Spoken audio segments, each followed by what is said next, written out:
So a new genocidal war has erupted on the screens of the world. As if Gaza wasn't enough, we have Sudan to deal with now.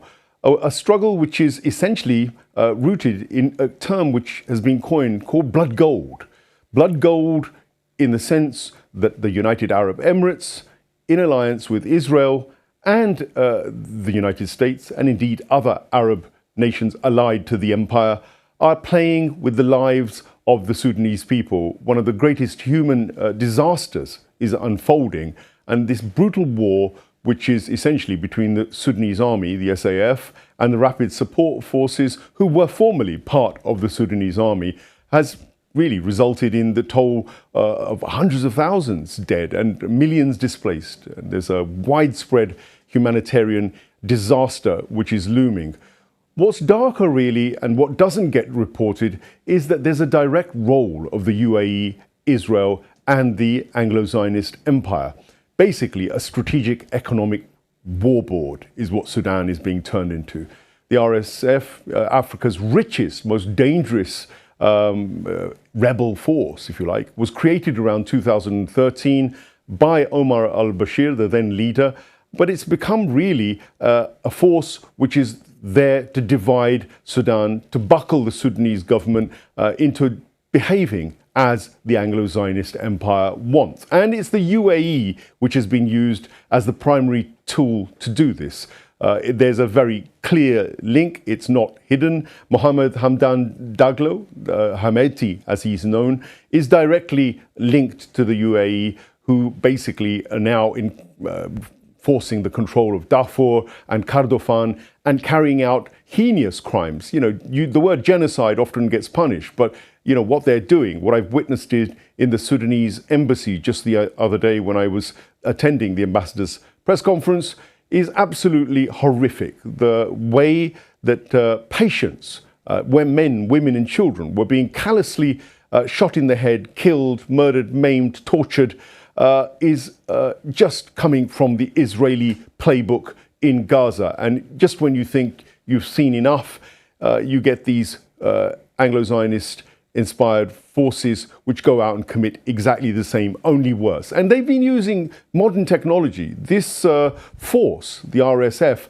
are hugely funded. The embassy quoted 200,000 or so soldiers, largely of nomadic origin. So they are actually not just based in Sudan. They basically run most of the smuggling routes around Chad, around Libya, and of course Sudan. So they are a kind of a moving mobile force, hugely well equipped, because the UAE ships weapons to them and it refines the blood gold. Sudan is known for its gold, and they've been handing it over to the UAE, making it hugely wealthy from that gold. But of course, the UAE is in the pockets of the US and the Anglo-Zionist empire in general. So it's all one big happily family again, raping the resources of Sudan.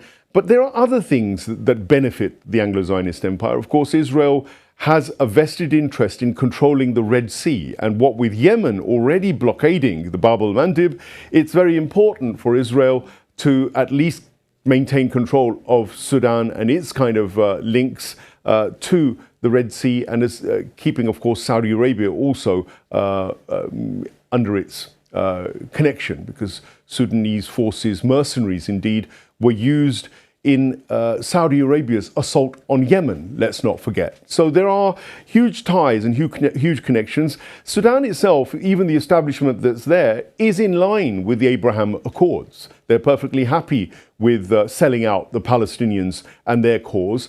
And yet here they're now suffering themselves. And this is a lesson, because all those who collaborate, it seems, with the Anglo-Zionist empire eventually get turned on by that very empire, or at the very least, they're controlled in terms of their sovereignty and their freedom and what they want to do by whether they follow the policies and the diktat of Washington, Tel Aviv, and London. This is another lesson for aspiring sovereign nations, that when you sell your soul to the Anglo-Zionist empire, no matter what you do, the reality is the people will suffer. And here again, Sudan, for its oil, for its gold, is being killed, raped, pillaged on a mass scale. the world has to do something. And again, we're left in the same helpless situation where the likes of the United Nations and all those other complicit international agencies which have failed Gaza are again going to no doubt fail the Sudanese people who are being targeted in this situation.